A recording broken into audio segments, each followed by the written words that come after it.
이례적인 그 법무부 장관의 어떤 감찰권, 특히 그 검찰총장에 대한 감찰권을 이런 식으로 막 그냥 남발을 한다라는 거에 대해서는 검사들이 굉장히 불만이 많아요, 사실은 이건. 저는 이제 뭐 그런 생각도 듭니다. 이게 사실 이게 말이 안 되는 거죠. 검찰총장 입장에서는 감찰을 받는다는 게 굉장히 모욕적으로 느껴질 수는 있지만 별 문제가 없다면 사실 감찰을 통해서 더 깨끗하다는 걸 증명하는 것도 하나의 방법일 수 있지 않습니까? 그건 아니죠. 아니 저 검사는 네네. 보도에 신분무장이 돼 있어요. 탄핵을 당하거나 아니면 금고 이상의 형을 받으면 파면이 될 수가 있습니다.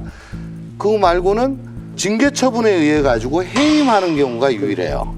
네네. 그러니까 징계 처분으로 가면은 해임까지도 가능하기 때문에 과거에 최동욱 검찰총장은 자기한테 감찰 들어오자마자 이건 뭐 나보고 나가라는 얘기랑 똑같은 거다. 아유 난 뭐 더 이상 추하게 있지 않겠다고 그날로 사표를 낸 거죠. 지금 이제 최동욱 전 총장의 얘기를 했었는데요. 굉장히 유사한 점과 또 다른 점이 있다 이렇게 생각합니다. 유사한 점이라고 하면은 두 총장 다 특수부 출신 총장이고요. 또 정권을 향해서 불편한 수사를 했다는 것이고요. 다른 점이라고 한다면 최 총장의 경우에는 사생활의 문제가 최 총장 본인이 부인을 했지만 결과적으로 더 이상 어떻게 변명할 수 없는 상황이 되었다 이렇게 얘기할 수 있고요.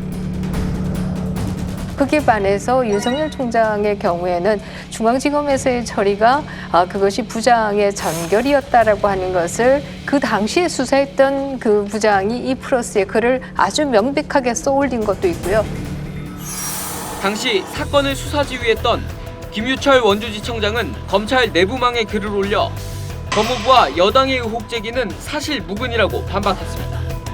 김 지청장은 전파진흥원과 금감원 두 차례 조사에서 문제가 없다는 판단이 나왔다며 같은 민원으로 강남경찰서가 수사에 각하됐고 당시 시점으로선 누구도 옵티머스 펀드에 문제가 있다고 알 수가 없었다고 말했습니다. 만약에 그것이 문제였다면 그 당시에 왜 총장으로 임명했느냐 이런 얘기를 할 수 있고요.